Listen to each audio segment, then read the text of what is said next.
లోకేష్ స్పందనతో మానసకు విద్యాదారి.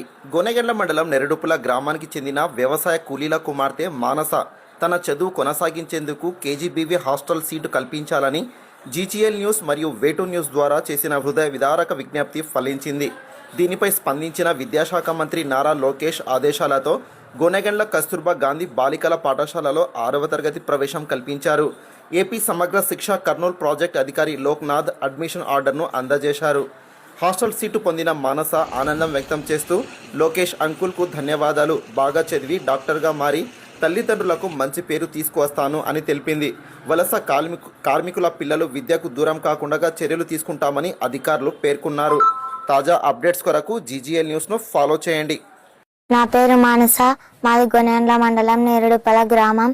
నేను నిన్నొకటి లేదు మొన్ననే నాకు సీట్ ఇప్పించండి నారా లోకేష్ అంకుల్ అని అడిగాను. ఈరోజు మాకు సీట్ లభించింది. నేను చాలా సంతోషంగా ఉన్నాను. నాకు సీట్ ఇచ్చినందుకు థ్యాంక్స్ అంకుల్. నేను పెద్దయ్యాక మా అమ్మ నాన్నల పేరు నిలబెడతాను. నేను బాగా చదువుకొని డాక్టర్ అయి మా అమ్మ నాన్నల పేరు నిలబెడతానని చెప్తున్నాను. మరొకసారి నారా లోకేష్ అంకుల్కి కృతజ్ఞతలు.